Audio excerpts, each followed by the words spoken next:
할렐루야. 12월 16일 목요일 짱목과 말씀 수다의 시간입니다. 오늘도 함께 하시는 우리 모든 지체분들을 환영하고 사랑하고 축복합니다. 네, 오늘 우리에게 주시는 말씀은 예레미야 22장 1절부터 9절의 말씀인데요. 하나님 말씀을 보시겠습니다. 여호와께서 이와 같이 말씀하시되 너는 유다 왕의 집에 내려가서 거기에서 이 말을 선언하여 이르기를 다윗의 왕위에 앉은 유다 왕이여 너와 네 신하와 이 문들로 들어오는 내 백성은 여호와의 말씀을 들을지니라. 여호와께서 이와 같이 말씀하시되 너희가 정의와 공의를 행하여 탈취당한 자를 압박하는 자의 손에서 건지고 이방인과 고아와 과부를 압제하거나 학대하지 말며 이곳에서 무죄한 피를 흘리지 말라. 너희가 참으로 이 말을 준행하면 다윗의 왕위에 앉은 왕들과 신하들과 백성이 병거와 말을 타고 이 집 문으로 들어오게 되리라. 그러나 너희가 이 말을 듣지 아니하면 내가 나를 두고 맹세하노니 이 집이 황폐하리라. 여호와의 말씀이니라. 여호와께서 유다 왕의 집에 대하여 이와 같이 말씀하시니라. 내가 내게 길르앗 같고 레바논의 머리이나 내가 반드시 너로 광야와 주민이 없는 성읍을 만들 것이라.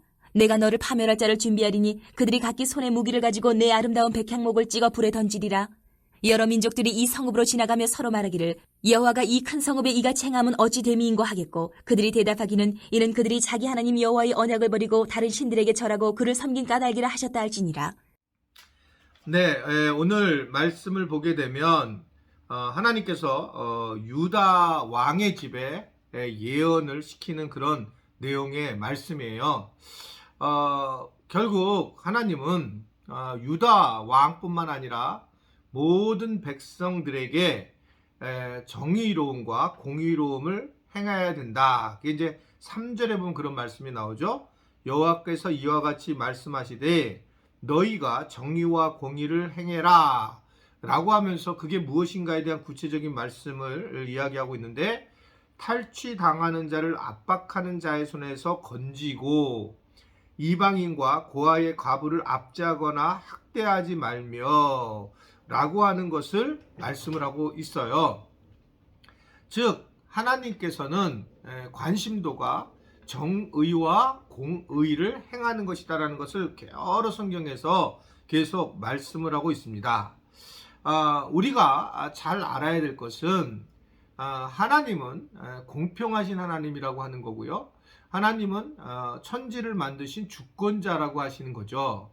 그렇기 때문에 어떻게 보면 우리가 훌륭하게 열심히 해서 어떤 높은 자리에 온 것이 아니고 또 우리가 열심히 해서 돈을 버는 것 또한 아니라는 겁니다.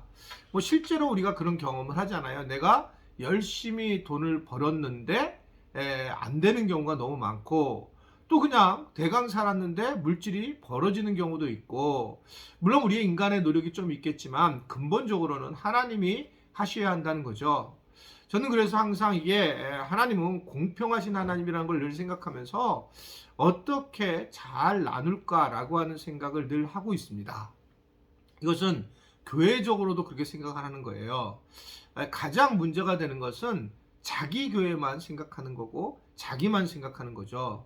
그러니까 이제 교회가 다른 교회들을 섬기는 거나 다른 목회자들을 섬기는 것은 너무나도 당연한 일이고 그래서 함께 더불어 가야 되고 그래서 교회 안에 어떤 교회 옆에 있는 교회들과 또 노예 시찰에서 어려운 교회들을 우리 교회가 할 수만 있다면 돕는 것은 너무나도 당연한 거라 이렇게 볼 수가 있습니다. 자, 교회 입장에서도 그런 거죠. 교회 입장에서도 어려운 사람을 도와야 되고 개인은 또 물론 당연한 거다 이렇게 생각할 수가 있습니다.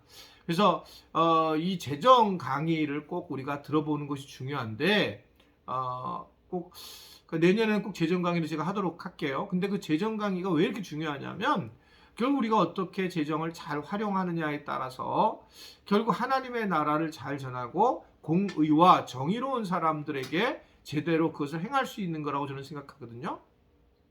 그래서 이제 일반적으로 이제 그 재정을 담당하는 리더십들은 강사들은 이 다른 사람을 섬기는 것조차도 이렇게 자기의 액수에서 어느 정도 뛰어놀아 이렇게 얘기를 하고 있습니다.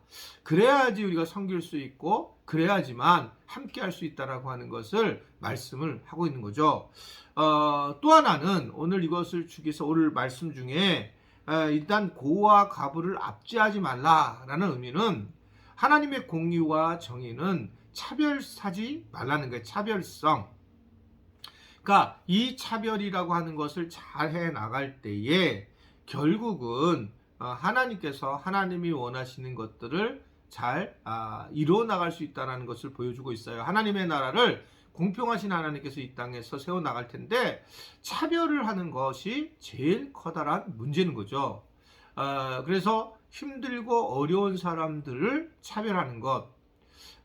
일단은 상대방이 차별을 느끼는 것을 또 중요하고, 그리고 본인의 마음에 정말 근본적으로 차별하지 않고자 하는 마음들이 늘 있어야 된다는 거죠. 그러니까 저는 제일 미안한 경우가 우리 교회에서 장로님들, 그리고 권사님들, 안수집사님들이에요. 그분들이 이제 직분을 받게 되었고 결단을 하고 이제 어느 교회 직분자로 세워졌지만, 제가 지금까지 계속 추구한 바는 그분들만 교회에서 뭔가 특별한 대우를 받는 것에 대한 것은 저는 분명히 문제 있다고 생각하는 겁니다. 물론 거기에 나도 포함되어 있어요. 저도 개인적으로 그냥 어떻든 사역으로는 다를 수 있지만 그런 어떤 직분자가 달라진다고 볼 수 있다는 겁니다. 그래서 어떤 분은 그런 얘기를 하죠. 안수 집사님과 권사님들이 뭐 하는 데냐. 저는 안수 집사님과 권사님들은 사역자로 서야지만 가능하다는 겁니다. 안수 집사 권사를 임명받아봤자 사역을 하지 않으면 그건 정말 위험해지는 거예요. 내가 안수 집사인데 권사인데, 그러니까 교회에 불평과 불만을 갖게 되고 자기가 사역자로 세워져야 되는데 그렇지 않는 경우를 너무 많이 보거든요. 안수집사회와 권사회는 그래서 제가 그런 면에서 사실은 무슨 같은 친교 모임 같이 돼야 된다라고 얘기를 했던 것이지 그냥 자체가 친교 모임이 아니라는 겁니다. 왜냐하면 이미 순장이라든지 또는 마을장이라든지 리더십 안에서 이미 들어와 있기 때문에 또다시 그분들이 모이는 것에 대한 것은 뭔가 이 특별한 교회 안에서 뭐 다른 어떤 전체적인 일을 하는 거기는 어렵다. 그럼에도 불구하고 안수 집사님들과 권사님들이 조금 뭘 일하고 오기를 원해서 이제 교회에서 새해에는 조금 외적인 일들을 이제 맡기려고 하지만 결국 그러나 그것이 특별하게 대우를 자꾸 하는 경우는 아니다. 우리는 사역자로 계속 서야 한다라는 것을 말씀을 이제 드리고 싶은 겁니다. 차별이라고 하는 것. 그래서 어떻든 간에 역차별도 하지 말아야 된다는 거죠. 저 같은 경우는 담임 목사인데, 담임 목사의 사역인데, 담임 목사의 사역에 대해서 차별을 당할 수도 있어요. 저도 충분히 있습니다. 저도 딴 분들을 차별할 수도 있겠지만, 그러니까 이러한 구분들이 굉장히 지혜로운 거라는 거죠. 그러니까 어떤 분들은 목사님이 내가 이렇게 하기를 원한다는 겁니다. 그럼 저는 그것이 안 맞추면 저는 문제 있는 목사라고 보는 거예요. 자기 눈에 맞으면 잘 소통하는 목사님이고 자기 생각에 안 맞게 행동을 하게 되면 내가 문제 있다고 보는 거죠. 이런 경우에 이제 결국 저는 차별을 당하는 경우가 되는 거예요. 그러니까 차별은 무조건 잘못된 거죠. 위를 차별해도 그렇고 아래를 차별해도 그렇고 근본적으로 실제로 과부와 객 그리고 이러한 감옥에 갇힌 자들을 차별하지 말아야 되고, 이러한 차별하지 않는 것 자체가 예수님이 우리에게 준 정신이죠.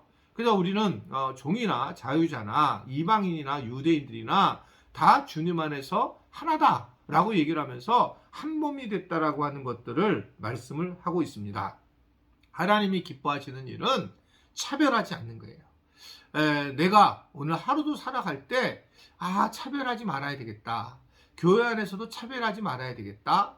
또 우리가 나보다 못한 사람도 있지만 나와 다른 사람들도 차별하지 않는 그런 마음을 가지고 출발을 할 때에 그것이 하나님의 나라를 세우는 일이라고 그렇게 볼 수가 있습니다.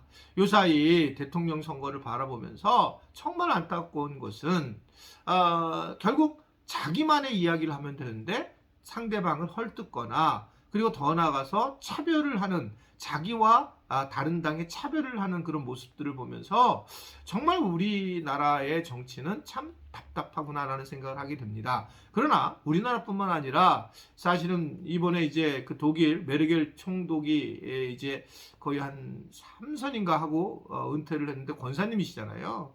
그런 분들이 좀 나왔으면 좋겠다. 굉장히 존경을 받고 마지막 은퇴하는 과정에도 70% 정도의 표를 받았다고 하니까 얼마나 존경과 존중을 받는 사람인가 이걸 보게 됩니다. 우리가 기도해야 될 부분이고 정치적인 부분도 차별 없는 세상을 만드는 것, 이것은 하나님이 원하시는 것을 알고 오늘도 차별하는 마음을 내려놓게 해달라고 기도하고 그런 삶을 살 수 있는 연말이 되기를 주님의 이름으로 부탁을 드립니다. 기도하겠습니다. 하나님 아버지, 오늘도 말씀 주셔서 감사합니다. 차별하지 않게 하시고 어렵고 힘든 사람들에게 더 관심을 갖고 그들을 대하고 그들을 축복하는, 그리고 그들에게 실질적인 도움이 될 수 있는 우리 연말이 되도록 도와 주옵소서. 예수님의 이름으로 기도드리옵나이다. 아멘.